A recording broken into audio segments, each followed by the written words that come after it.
Hey everyone, it's me, Rouge. Today I'm here with Rivera, owner of Princy and Child. Hello. She is an artist and a painter, and I just met her. We were at a social influencers event. It's called Women Who Slay, and she was slaying all day. I was trying. So tell us a little bit about yourself. Well, my name is Rivera, and I am an artist, a born artist. It runs in my family. My grandmother was my biggest inspiration and kind of pushed me to pursue my dreams of putting myself out there. So I'm just on a journey now and starting off and spreading my wings, and I'm getting some momentum and some positive feedback, and it's been very exciting, and I really actually feel free for the first time, like in my life, like truly free. So it's a great feeling. That's awesome. So you said you're a born painter. Does that mean like finger painting as a kid? Did they have like how did you start painting? When did you start painting? So actually I started off drawing first. And my first memory of art was when I was 4 years old. We lived in Germany. I'm a military brat. And I was actually at church, and this lady was sitting next to me, and I was completely bored. I mean, I'm 4 years old, and I'm like, why am I here? And she drew this woman for me. Just a lady, like, with pen, and I was obsessed with that woman after that point. I was like, oh my gosh, like, this is so amazing. Like, and I always wanted to sit next to that lady at church every time I went to church after that.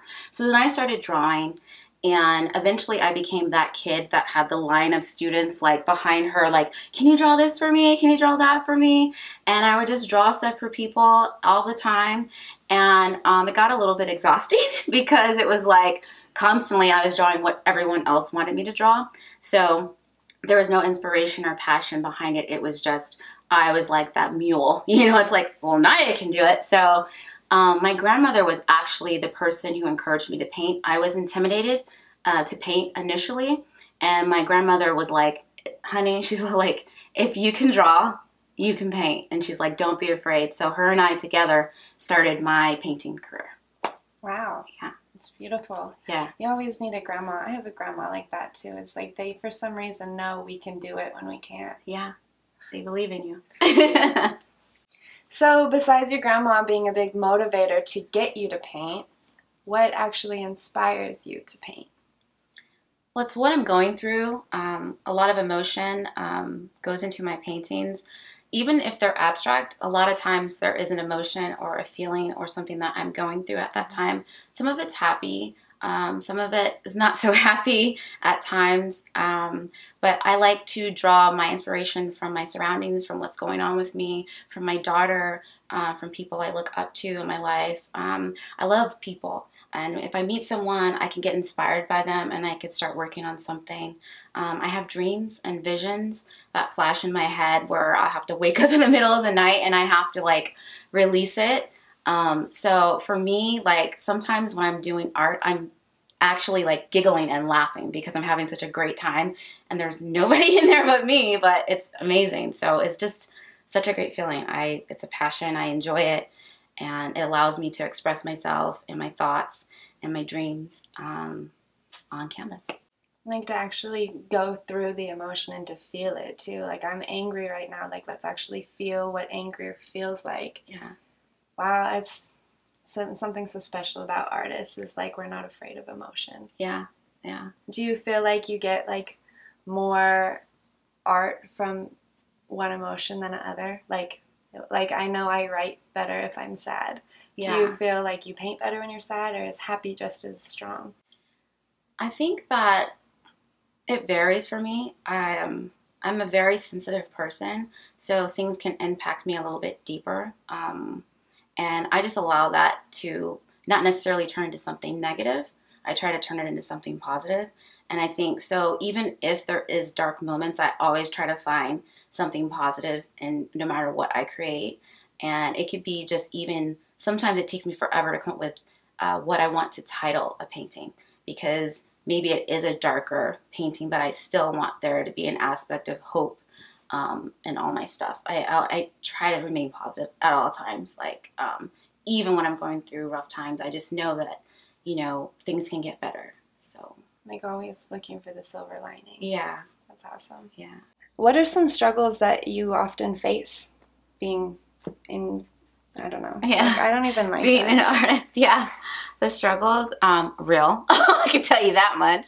So for me, the struggle, it's just making ends meet. It's being able to survive, and being a single mom is very difficult. Following my dream and my passion, and being able to provide a life for my daughter. That is one of the biggest struggles. I would say secondary to that would be the struggle of actually marketing myself, and being able to articulate and talk about myself to people. It's out of my comfort zone. I don't really like necessarily to talk about myself at all.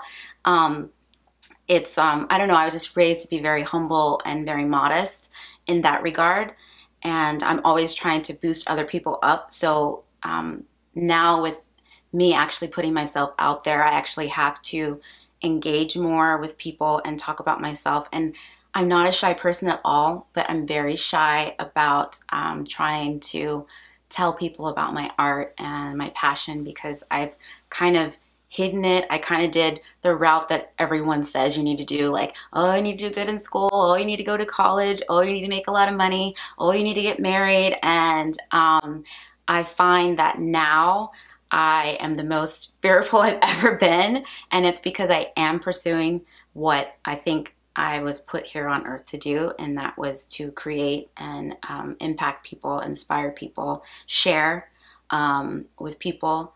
And it's scary, but it's great at the same time, and it's just like this tug of war that I go through. So it's kind of like you have like all this stuff happening in your life, but you have to like find the silver lining. Like, I try to do that as well. You know, we talk about the struggles, but like, let's talk about opportunities. Like, what blessings have come your way because of you putting yourself out there and sharing and not hiding? I've had some amazing blessings since I started to put myself out there. So just to kind of rewind a little bit, in 2014, my grandmother passed away from cancer. And, you know, watching her suffer and go through all of the chemo, the radiation, and for her to literally tell me, she's like, Naya, I'm 81 years old. I only have one regret in my life, and that's because I didn't put my art out there. And she's like, you still have time. Please do this. So in that moment, I promised her. And that was like our last conversation before she passed, was me promising her that I was going to do this. I also said I was going to get an elephant tattoo because she loved elephants. She told me not to do it. I tried to do it. Did not happen for me. I ended up tattooing a script that she wrote to me, and it says, look to the future, learn from the past. And so I started pursuing it. I got my business license, named my business Princy and Child. And like literally I sold 2 paintings within the first 2 weeks of starting to tell people about what I was doing.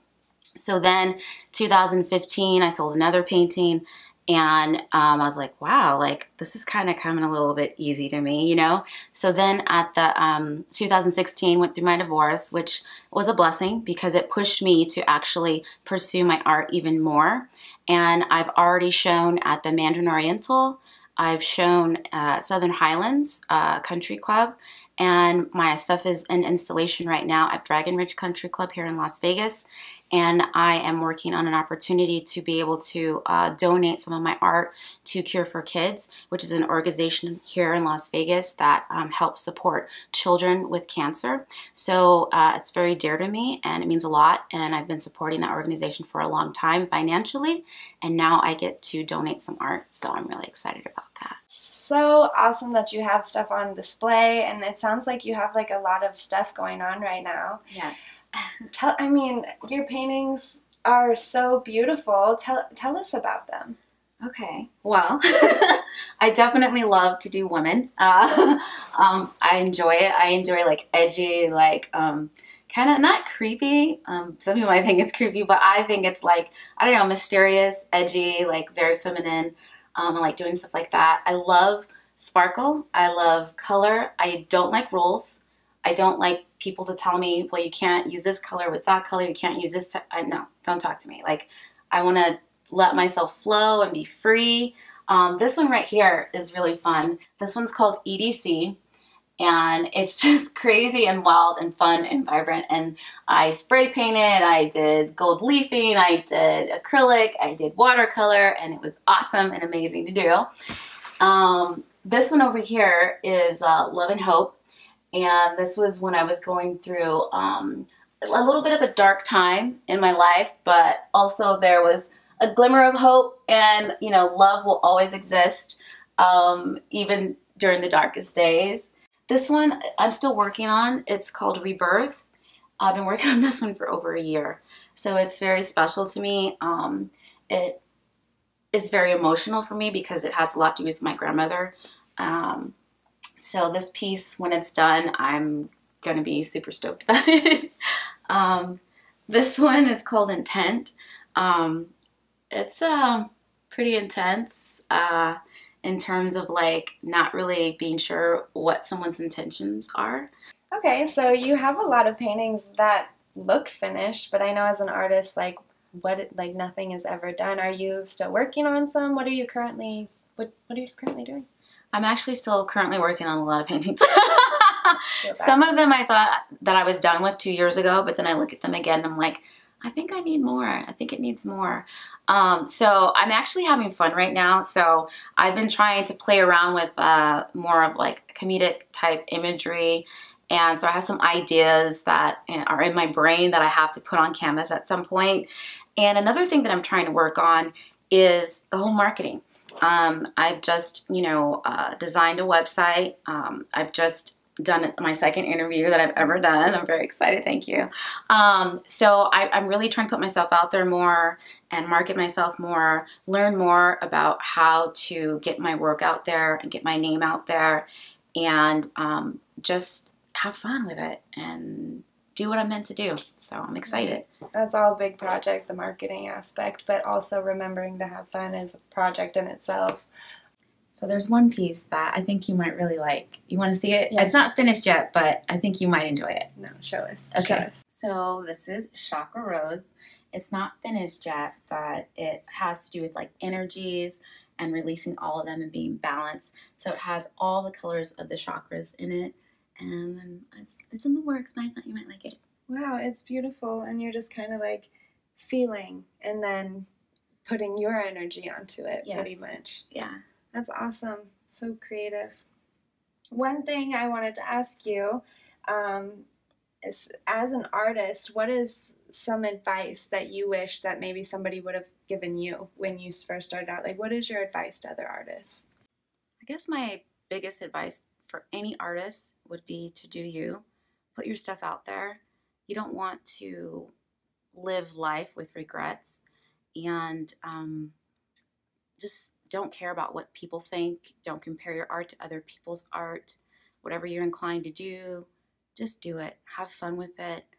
Inspire people, learn from people, and don't be afraid. Fear will always hold you back, and that's something that I've learned, is to not have fear. So put it out there. Awesome. So really just be brave. Be brave with your art, and you're being brave right now with like sharing this with us. But I think one thing with dreaming is you just have to be brave altogether. Do you have any big dreams that you hope for your art in the future, or that you want to do, or what's the ideal world for you? Well, my biggest dream, I'm just going to put it out there in the universe, I want to have a studio. I want people to be able to walk into an environment and it just like transports them into a different place and has them feel all different types of emotions. Eventually, for me, it would be another dream that I could help other artists. So it would be Princy and Child, and I would give other artists an opportunity to share and to express themselves, and have it be like a very welcoming studio, where it's like the underdog gets an opportunity to have a voice in the community. And I would love for it to be here in Las Vegas. If it's not here in Las Vegas, I really don't care where it would be. If it's not in Las Vegas, it could be overseas, it could be anywhere, but I just have my space and my freedom and have paint on the floor and on the walls and just be crazy and wild and express myself.